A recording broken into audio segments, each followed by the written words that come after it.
그 지금 전kin 선교사 기념사업회에 내가 이제 명예이사장으로 있는데, 전kin 선교사가 한강 이남의 최초의 선교사야. 그 전에는 한강 이남에 선교사 한 명도 없었고 교회가 하나도 없었고 기독교인 한 사람도 없을 때야. 1895년. 그러니까 구한말이란 말이야. 그 당시 남장로교 선교사 28살 때, 28살 때 군사에 내려와가지고 초가집에서 5년 동안 살면서 선교 활동을 하고 학교를 세우고 병원을 세우고 그랬어, 그분이. 그러다가 1908년에 그 급성 폐렴에 걸려갖고 돌아가셨어. 그러니까 급성 폐렴에 돌아가셨는데, 그러니까 그때가 나이가 43살에 죽은 거야. 28살에 와갖고 43살에 죽었어. 여기서 아이 셋까지 죽고 자기 아들도 셋 죽었어. 그 사람이 에서에서 역사가 잊어버렸어. 1908년에 죽었으니까 뭐 지금 120년 전 아니야. 그러니까 한국 교회사에 이름 한 자만 있어. 전kin 선교사가 그러니까 남장로교 선교사로 전kin 선교사가 하고 누구가 한국에 왔다, 이 얘기밖에 없어. 그가 누구라는 사람 아무도 한국 교회사 체계, 교회사 체계 없어. 그러니까 나도 학교 다닐 때 그 전kin 이름 들어본 적도 없는 거야. 근데 군산에 와 보니까 비록 역사 10여 년간 있었는데 엄청난 일을 하신 거야, 이분이. 그래갖고 여기서 돌아가셨잖아. 돌아가셨는데 그 전주에 가보면 기전여학교 있잖아. 기전여고. 그 기전학교가 전kin을 기념하는 학교야. 이름이 기전이 전kin 기념이야. 전kin이요. 그리고 신흥학교도 교장도 하고, 그 부인이 기전여학교 일대 교장이야. 군산에 제일고등학교 있잖아. 군산 제일고등학교. 또 군산에 영광여자 중고등학교. 그게 전kin이 세운 학교야, 그게. 이 학교들. 요 바로 옆에 여기 영광여자 중고등학교. 그게 전kin이 세운 학교야. 처음 시작이. 그래 엄청나게 있는데 이 사람이 이름을 잊어버린 거야. 이 학교에 가면 전kin이 세웠다는 거 써 있어. 하지만 그가 누군지를 모르는 거야. 이 얘기는 역사 속에서 최태웅을 잊어버렸어. 보은교회 사람도 최태웅을 몰라. 보은교회도. 그 다음에 뭘 했는지는 모르고 뭘 사상이 어떤 사상이고 어떤 주장을 했고 근데 뭐야. 이제 그래서 겨우 만들어낸 게 이제 내가 이걸 만들어낸 거야. 1980년에 이게 1980년에 나온 거거든. 그 지금 40년 넘었어, 책 나온 지가. 그러니까 그런데 이제는 이제 최태웅에 대해서 많은 사람들이 이제 알게 되고, 자 이거 이제 이철호 목사가 박사 논문으로 쓴 책이야. 이 책을 박사 논문으로 썼어, 이철호 목사가. 내가 이제 이게 이제 50년 약사거든. 근데 50년 약사 후에 지금은 90년이 가까워졌는데 50년 후에 40년의 역사가 없는 거야. 모르는 거야, 사람들이. 우리가 다 알지만은 기록이 없는 거야. 근데 여기에 이제 그 기록을 여기다 냈어.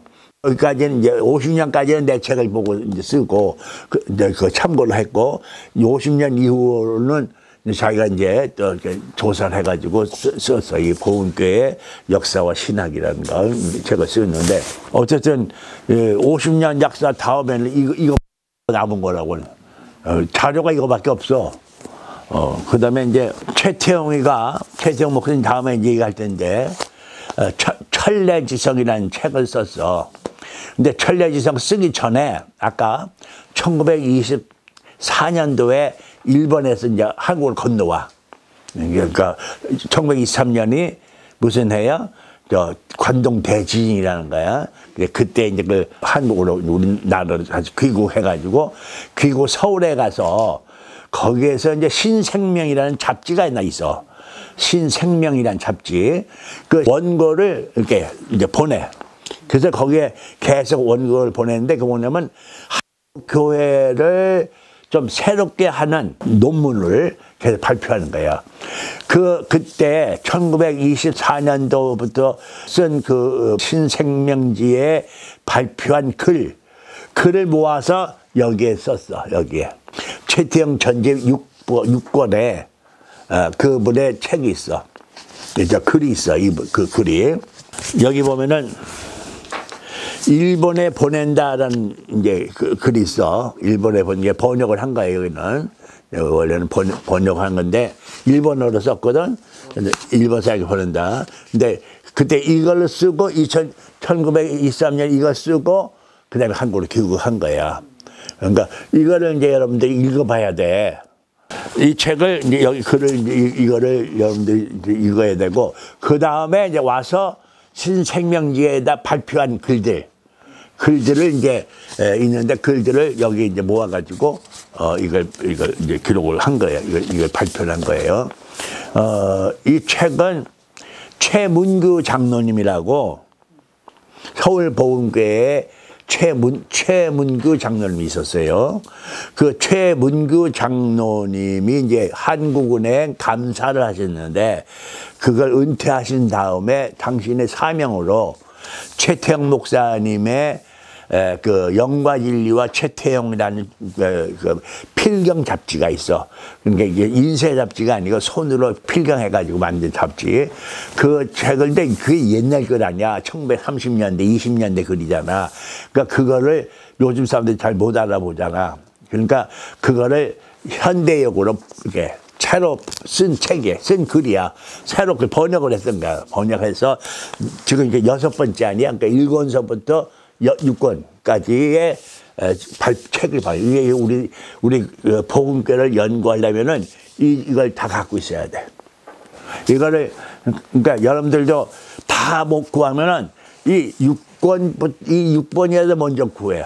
아니면 이걸 복사를 하든가. 이거 꼭 구입을 해야 되는데, 근데 이걸 읽어봐야 또 이 얘기가 될 수 있는 거예요. 네. 자.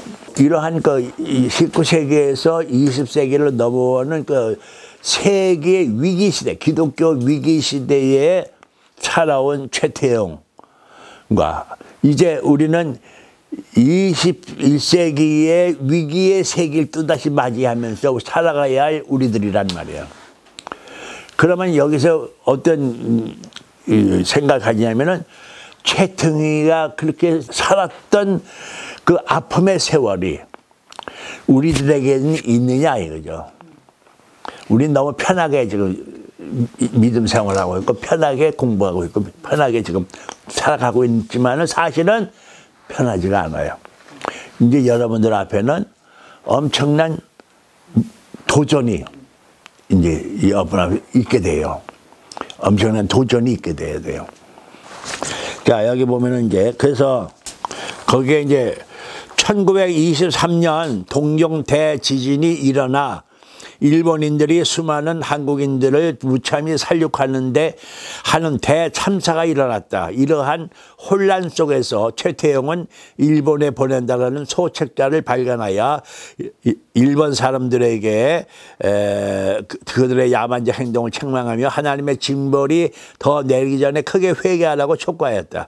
이와 같은 일본에 더 이상 머물 수가 없어 1924년 고국에 들어온 최태영은 한국 교회 개혁과 생명적 신앙을 위한 노력을 기울이게 되었다. 그는 1924년 9월부터 다음 해 3월까지 당시 구습의 교회를 깨우치며 새로운 신학풍을 일으키고 있는 신생명이란 잡지에 투고하였다. 당시 신생명의 필진을 보면은 이러이러한 사람들이 있는데 여기에서 제도냐 신앙이냐, 암흑과 신앙, 사업이냐 생명이냐, 신앙의 부흥, 완전함에 나아가자 등 18편에 걸친 신앙개혁적인 글을 발표하였다. 그게 바로 이제 이 책에 지금 그 내용이 여기 들어가 있어요. 내용이. 그 제도냐 신앙이냐라는 제목의 글에서 그는 한국교회의 근본적인 결함을 지적하고 어떻게 하여야 바른 신앙을 가질 수 있는가에 대해서 설명하였다. 그는 한국교회의 근본적인 결함은 제도교회로서 제도가 복잡한 교회일수록 신앙이 타락될 수밖에 없다고 본다. 대체로 제도로서 사람을 다스리며 영의 결함을 제도로서 보호하고자 하지만 그것은 심히 잘못된 일이라고 본 것이다. 그래서 노인이여 그 제도의 보수를 고집하느냐? 당신들에게 신앙이 없으니 회개하고 생명의 어린아이가 되라. 형제들이여 교회로 하여금 신앙을 위하여 있게 하고 제도를 위하여 있게 하지 않도록 합시다. 그래.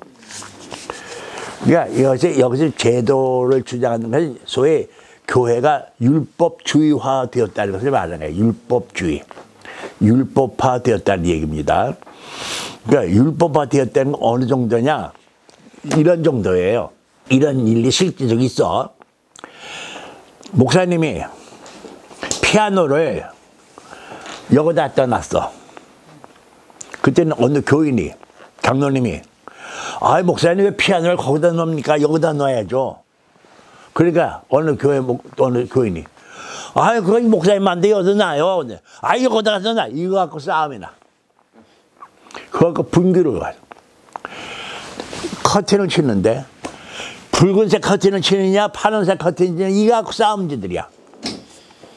그게 율법주의야. 그게 신앙으로 살아가는 게 아니고 어떤 교회는 강대상 있죠. 강대상 이제 합동측 교회야. 합동측은 가운데 십자가가 없어요.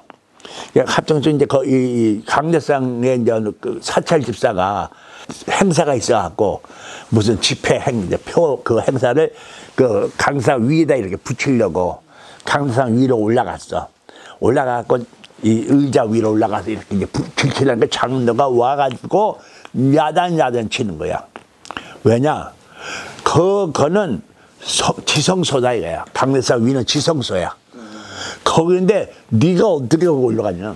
여기는 목사와 장로 외에는 못 올라간다. 안수 받은 사람만 여기 올라가는 거다.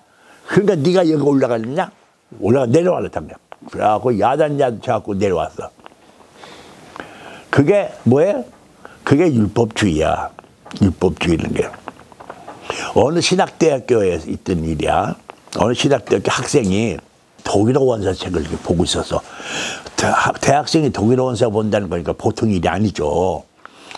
그러니까 지나가던 교수님이 야, 너 독일어 원서 보는구나 하고 신통하게 여겨갖고 야, 뭔 책이냐 하고 딱 받아봤어. 받고 이렇게 보는데 칼 바르트의 책이야. 칼 바르트. 근데 칼 바르트를 이단이라고 말하는 얘가 바로 합동측이야. 합동측 지금 저희 말 총신. 총회 신학교는 합동측 신학교가 총회 신학교야. 그 합동측 그 교수가 딱 보더니 너 왜 이 책 보느냐. 그리고 당장 교수회를 소집을 해갖고 그 학생을 퇴학시켰어. 그 학교에서 금서로 여긴 칼 바르트 책을 읽고 있다는 것 때문에 퇴학을 시킨 거야. 근데 나는 대학교 날 신학대학 다닐 때 3학년 4학년 4학기를 지동식 목사님한테서 칼 바르트를 배웠어. 나는 칼 바르트를 4학기 동안 배운 거야. 근데 거기는 칼 바르트 책 보고 있다는 것 때문에 퇴학을 당할 거야. 그게 뭐예요? 그게 율법주의야. 그러니까 한국 교회는 이 율법주의 때문에 망한다는 거예요. 그 당시 이때가 언제? 1920년대야. 벌써 20년대에 벌써 이러한 이야기가 있는 거예요. 일이. 그러니까 그래서 회개하라고 외치면서 생명지의 암상 소송이라는 시를 발표했어. 이 시를 봐봐요. 거대한 바위 한 모퉁이 위에 한 움큼 되는 모래 위에 서 있는 너 작은 소라. 네 나이는 10세가량, 네 키는 7, 8천. 금년도 새 순을 1촌가량 내밀어 남과 다름없이 실록을 자랑하는구나. 네가 가진 생명, 네가 받은 권능, 바위 틈에 내리는 신비한 너의 뿌리, 점점 깊어지고 차차 굵어져서 마침내 거암을 무너뜨리고 말 정명을 가졌도다. 아, 위대할 거냐 너 작은 소라. 이 작은 소는 누구를 가리키는 걸까요? 자기 자신. 자기 자신이 지금 바위 위에 작은 소리야. 내가 그냥 앞으로 난 이렇게 할 거다 하고 자기의 지금 이때 나이가 지금 몇 살이야? 24살, 28살이잖아. 그때 이걸 발표한 거예요. 이 작은 바위들 위에 서 있는 그 가녀린 솔나무. 그게 바로 최태용 자신이고 또 하나 그가 앞으로 꿈꾸고 싶은 보금교의 모습이다 이거죠. 여기에 거대한 바위 한모퉁이에 이러자. 거대한 바위 한모. 이 거대한 바위가 뭘까? 거대한 바위가 뭐예요? 당시에 교권주의. 교권주의죠. 장로교 감리교회는 교권주의.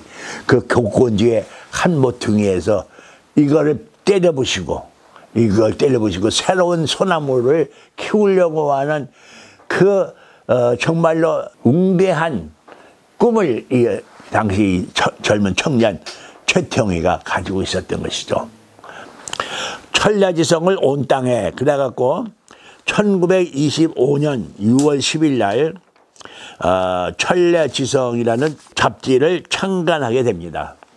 그러니까 여기도 말하면 이 잡지라는 게 인쇄 잡지가 아니고 그 옛날 여러분들 그런 거 못 봤죠? 이게 등사판 이게 원재 써가지고 등사판 밀어가지고 이제 옛날 시험 학교 시험은 딱 그렇게 나왔어.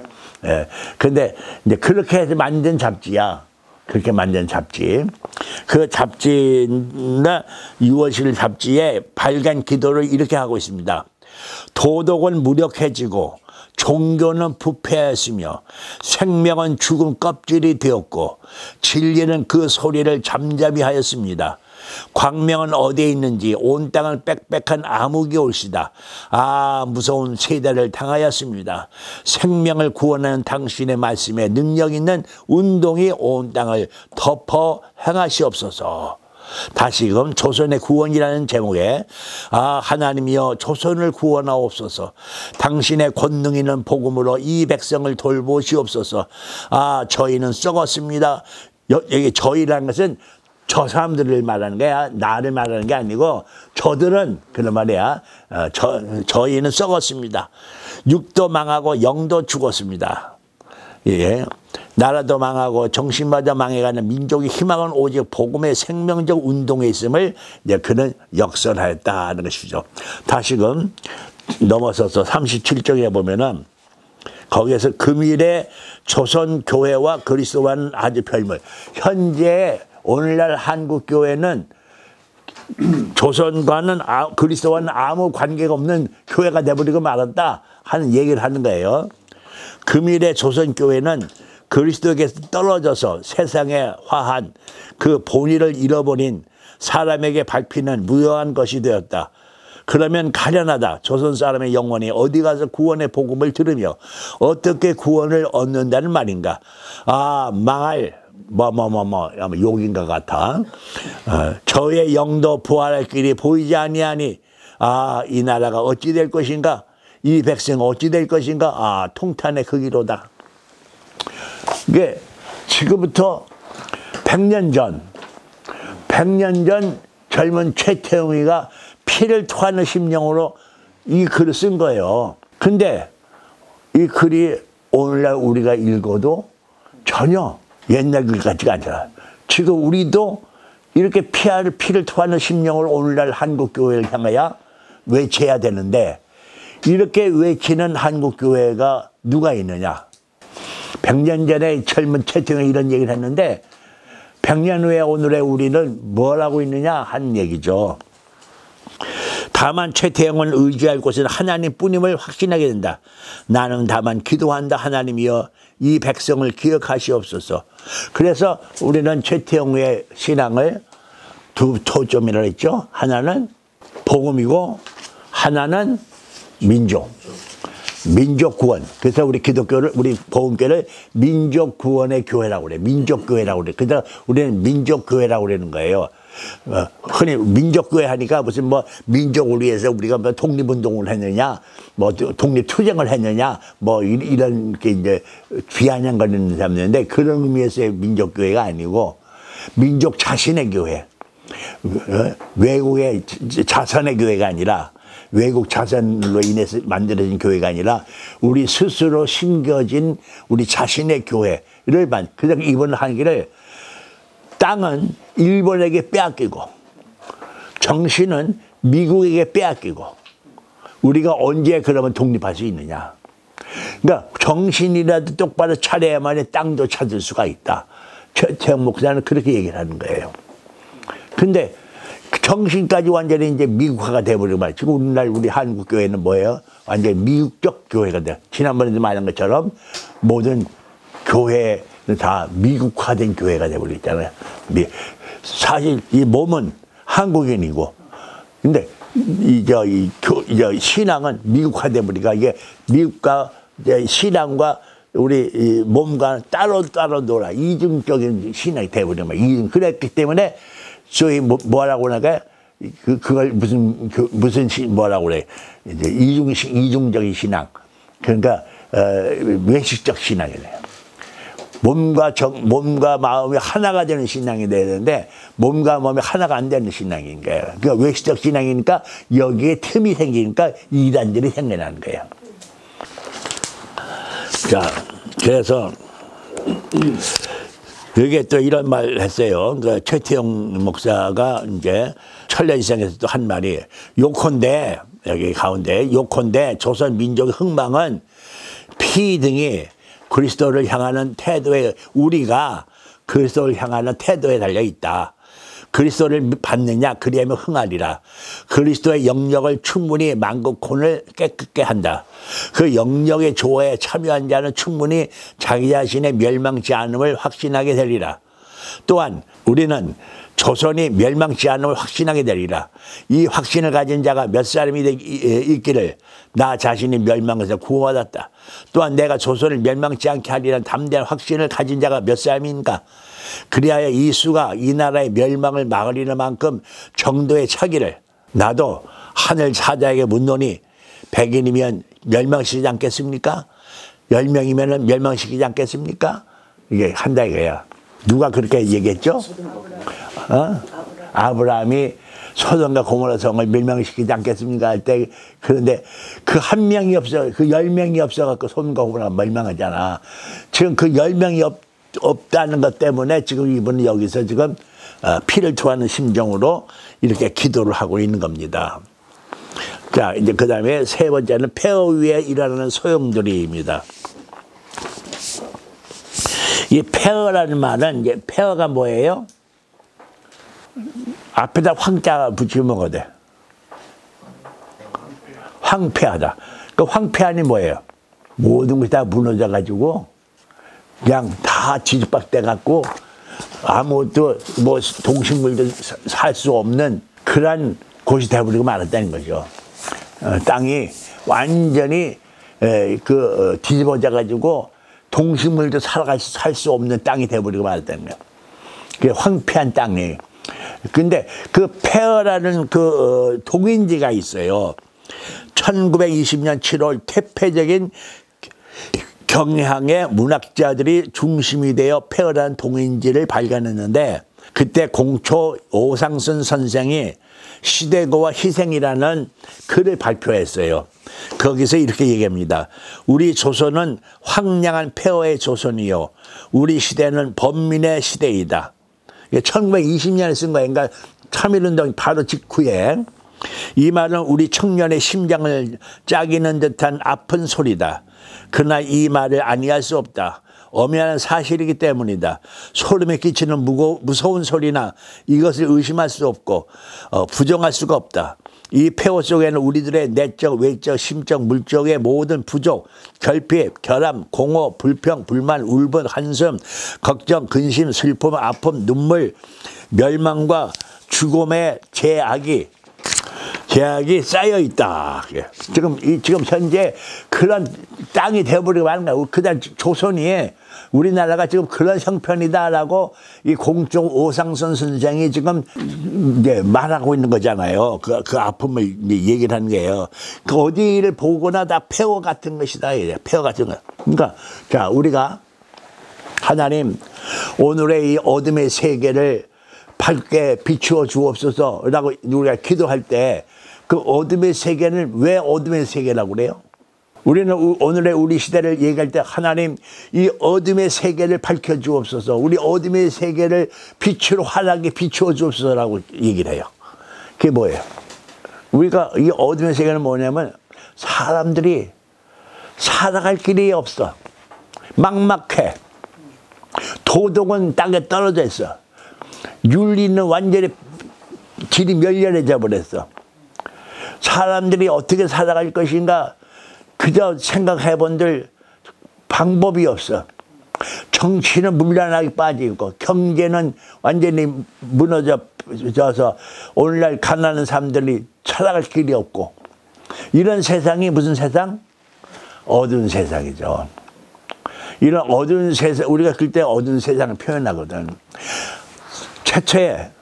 태초에 어떤 형편이 있었어? 태초에 혼돈과 공허와 흑암이 뭐예요? 깊음 위에 있을 때. 혼돈과 공허와 흑암이 깊음 위에 있을 때. 그 태초에만 그런 게 있나? 오늘 우리 시대에도, 오늘 지금 이 시대에도 혼돈이 있고 공허함이 있고.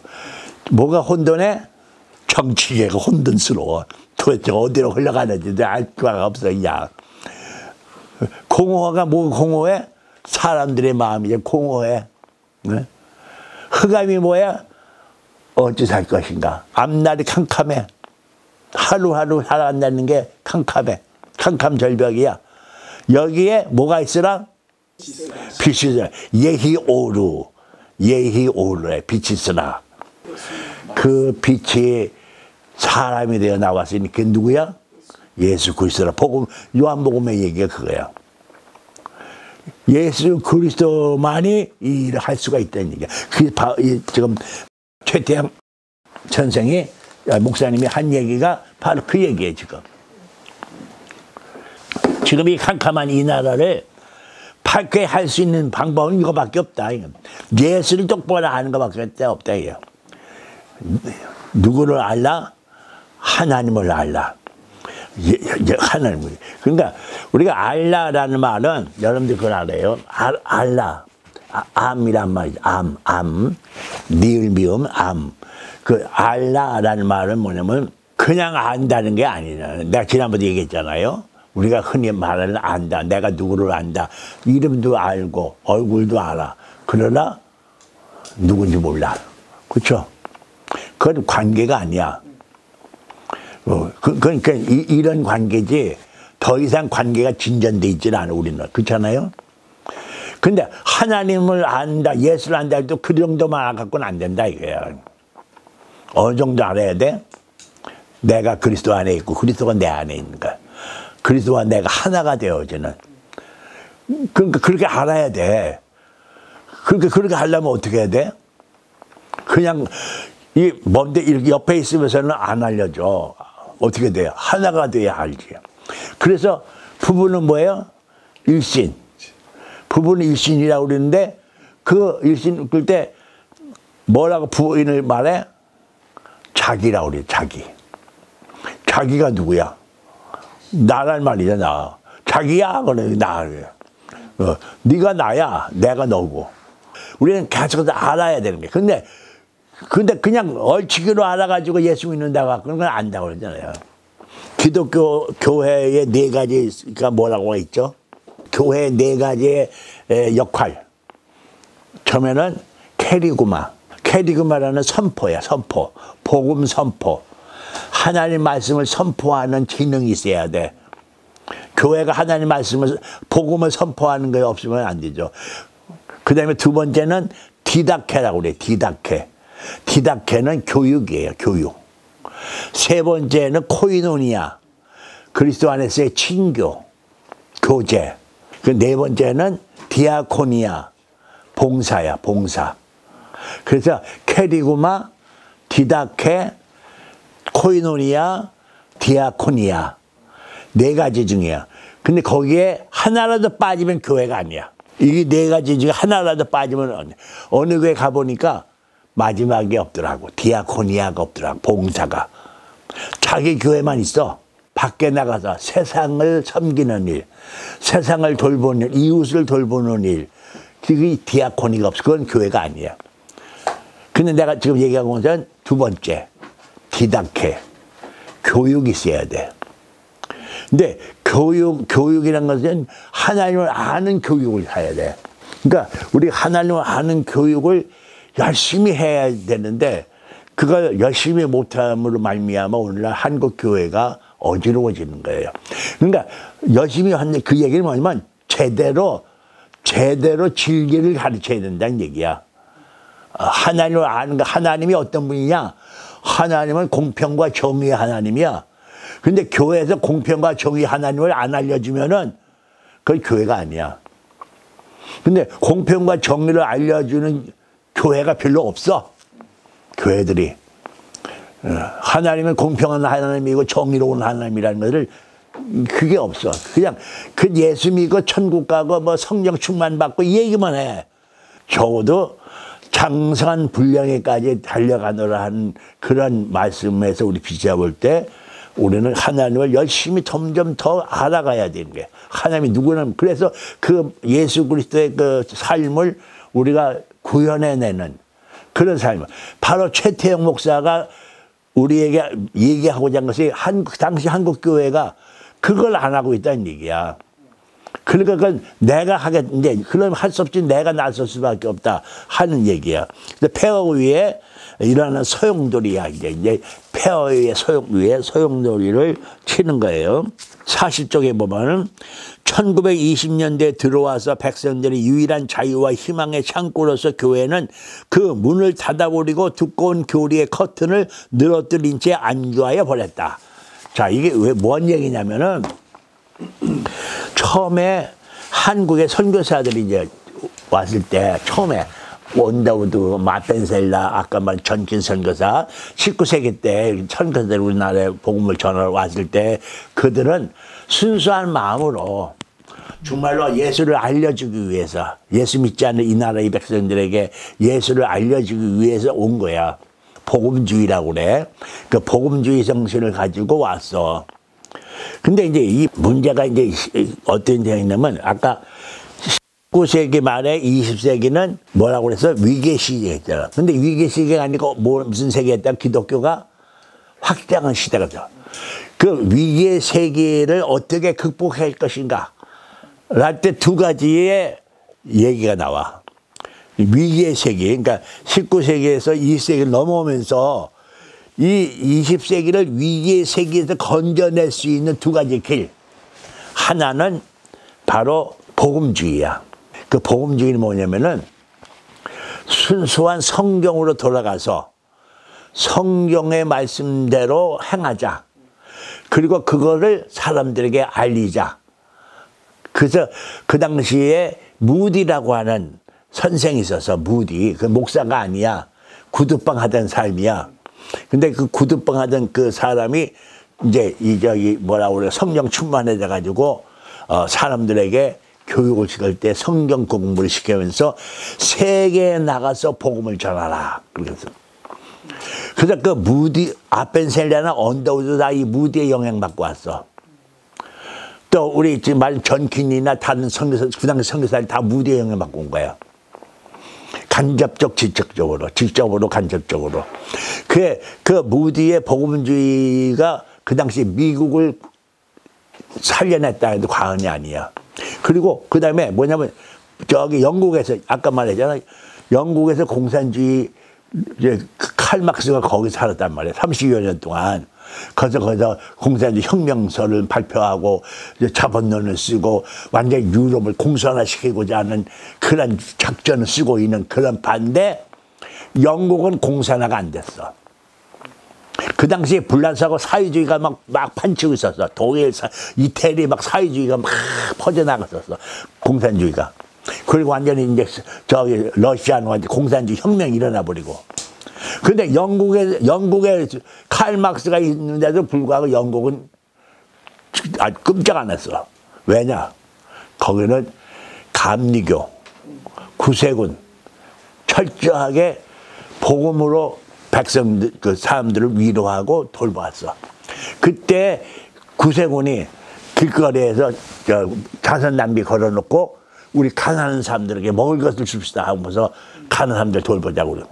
그리고 감리교는 탄광 속으로 들어가고 탄광 사람들한테 막 복음을 전하고 노동자들한테 들어가서 구세군 사람들은 노동자한테 들어가서 같이 밥 먹어가면서 그들에게 복음을 전하고 해서 그 노동자들이나 이런 그 사람들이 공산주의에 빠질 기회가 없었어.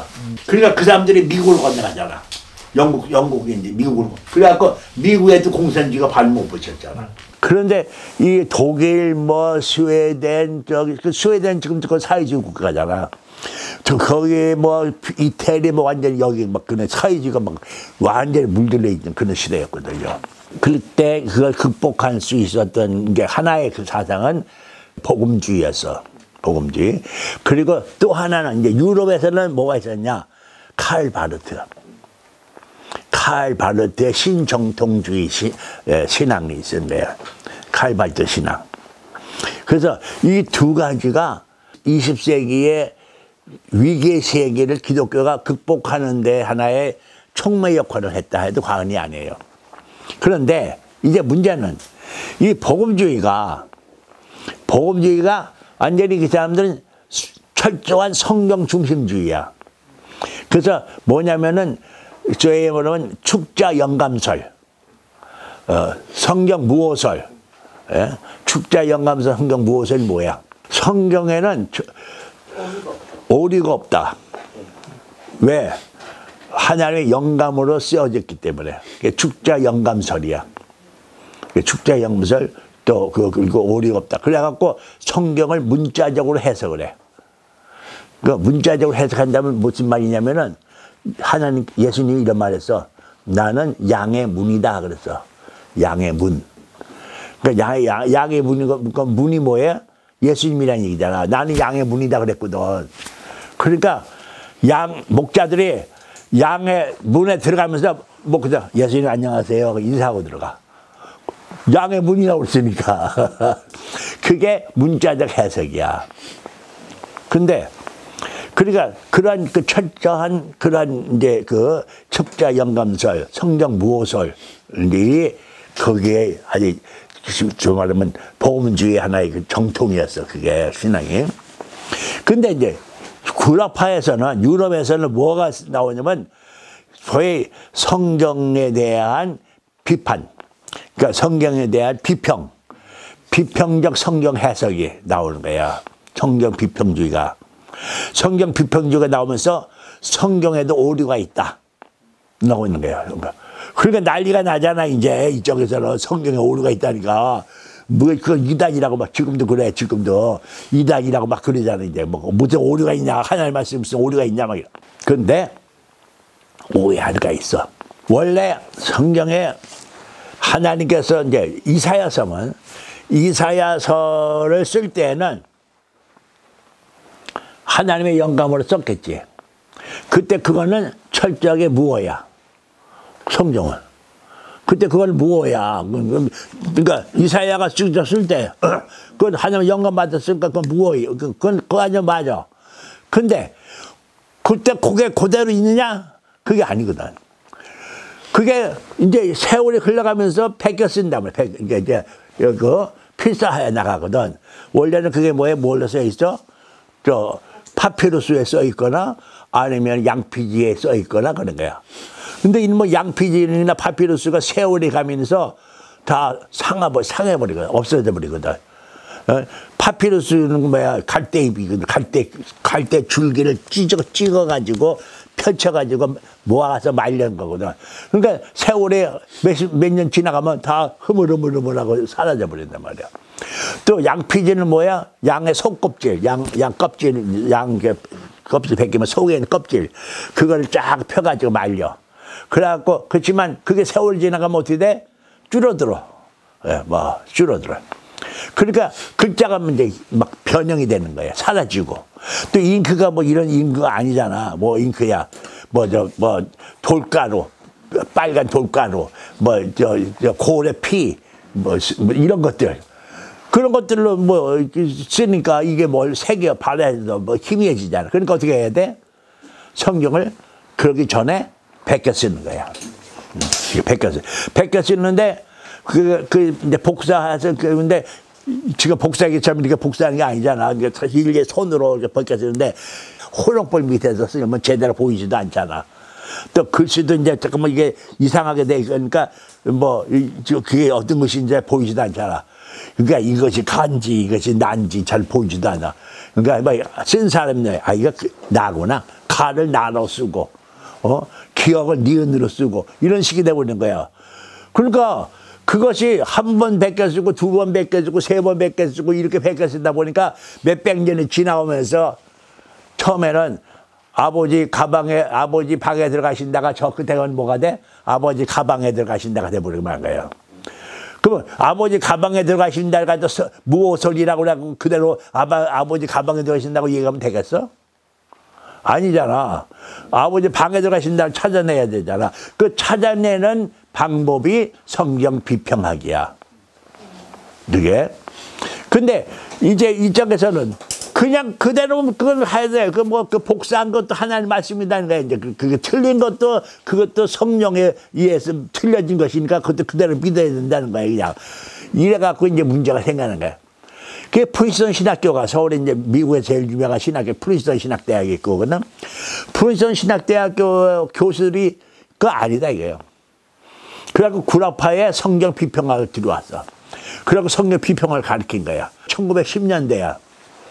그러니까 거기는 매첸이라는 선교사를 매친이라는 교수를 비롯해서 몇 사람이 아니 우리는 그렇게 안 가르친다. 우리는 절대적으로 성경 무엇을 읽고 철저 축자 육자 그대로 이거는 믿어야 된다. 이라고 나가서 웨스트민스터 신학교라는 학교를 떠다 세웠어. 그 학교를 졸업한 사람이 박형룡 박사야. 그 신학풍을 근본주의 신학이라고 그래. 그게 1920년대 와서 근본주의 신학이 우리나라에 싹 들어온 거야. 그래서 우리나라의 모든 장로교가 다 근본주의 신학교가 돼버린 거야. 신앙으로 돌아가 버리고 말았어. 근데 최태영 목사님은 일본에서 뭘 배웠냐면은 독일 계통의 비평주의적 신학을 배운 거야. 그러니까 그런 입장에서 볼 때 이건 말도 안 되는 거죠. 이 근본주의는 이건 완전 썩어 빠진 주의다. 이건 고정주의다. 이거는 고목화된 사상이다. 이러면서 이제 비판을 하기 시작한 거예요. 이제 저희 한국 교회를. 그리고 그 다음에 어떤 현상이 일어나냐. 그 다음에 이제 3.1운동 끝난 다음에 일본 사람들이 보니까 이거 교회가 큰일 났거든. 그 당시에 교회는 독립운동의 산실로 생각이 돼. 일본 사람들한테는. 그래서 교회 다닌다면 다 독립운동가야. 이래서 안 되겠다. 이래가지고 일본 총독부에서 소위 문화정치를 하면서 교회는 순순히 종교기관이지 정치기관이 될 수가 없다. 정치운동하면 안 된다. 그래갖고 선교사들을 불러 모았어. 선교사를 불러 모아가지고 만일 여러분들이 교회 안에 정치운동한 사람이 있으면 교회 폐쇄시키겠다. 당신들 다 추방시키겠다. 그러니까 다시는 교회 안에서 정치운동하지 말라. 이래가지고 선교사들이 그렇게 하겠습니다. 또 그 당시에는 일본과 미국은 서로 연합군이야. 제1차 세계대전 때 서로 연합군이었어. 서로 친밀한 관계야. 그러니까 미국 정부에서 선교사들한테 지시를 내는 거야. 일본 총독부에 절적으로 순종하라. 그러니까 뭐 여기 있는 선교사들이 이제는 꼼짝 못해. 그전에는 근데 선교사들이 한국 독립운동이나 독립운동가 이런 사람들한테 매우 가깝게 지내고 그걸 이해하고 돌봐주려고 하고 뭐 그랬어. 근데 이후에는 그거 했다가는 또 아니면 교회가 문 닫아두고 그러니까 할 수 없이 교회를 완전히 이제 폐쇄시키듯이 세상과 폐쇄시키는. 그리고 뭐만 나오냐? 예수천당. 예수 믿고 구원받아 선당하자. 우리는 세상이 어떻게 되든 상관없다. 나라가 일본 나라가 되든 러시아가 되는 건 우리 관심 없다. 그것만 가르치게 된 거예요. 그것만. 근데 예수 선당 그것만 되는 거야. 그렇게 되니까 그동안 교회 안에 있었던 지식인들이나 어떤 그런 그 의식 있는 소위 독립운동에 의식 있는 사람들이 어떻게 되겠어? 다 떠나게 되죠. 떠나고 어떤 사람은 이제 저기 상해로 가고 어떤 사람은 만주로 가고 어떤 사람은 무교회주의로 빠지고 다른 이제 종교로 다 빠지는 거야. 네, 다른 종교로. 또 그러니까 이렇게 돼 보니까 이때까지 교회 전도사로 활동하는 사람이 그만 뭐 이렇게 무정부주의로 빠지고 사회주의로도 빠지고 공산주의로도 빠지고 막 이렇게 돼버리는 거야. 최태희가 볼 때는 이거 아니고. 그래서 그때 20년대 뭐가 일어나? 25년경에 반기독교 운동이 일어나게 되는 거죠. 이제 그래갖고 일본 사람들은 이제 우리는 일본에 복종해야 된다. 그것만 가르치는 거야. 뭐라고 하냐면 일본이 우리 조선을 식민지로 한 것은 이건 하나님의 은혜다. 이건 하나님의 섭리다. 그러니까 하나님 섭리인데 거기에 복종해야 된다. 이거 하나님 일이니까 하나님께 복종해야 된다. 그렇게 이제 가르치는 거야. 선교사들도. 그러면서 여기 이제 그 얘기를 잠깐 썼는데 당시 외국 선교위원 미 장로교 외국 선교위원회 총무였던 아더 브라운 목사는 이게 41쪽 하반절에 있어요. 목사는 1912년 1월 16일자 재미 일본 대사관에 보낸 편지랑 같이 말했다.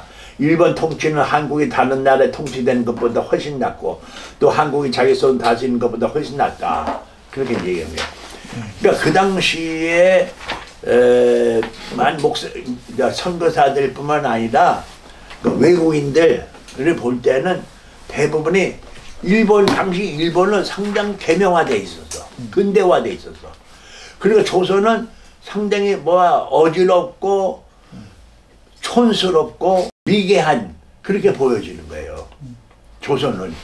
그러니까 그런 예를 들어서 동경에 갔다가 일본 동경에 있다가 한국에 한양 오면 이건 완전 시골 구석이야. 그러니까 일본 다스림을 받는 것은 조선에게는 큰 행운이다. 그렇게 얘기를 하는 거예요. 또 조선 사람들 자체도 그렇게 얘기를 하는 사람들이 그래서 친일파가 되는 거예요.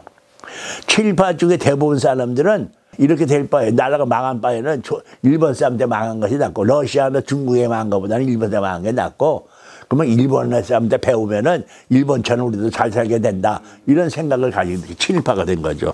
이러한 그 얘기가 쭉 이제 거기서 있고요. 이제 그래갖고 반기독교 운동이 일어납니다. 45쪽서부터 반기독교 운동이 이제 쭉 일어나고 있습니다. 반기독교 운동 얘기가 쭉 나오고 있어요.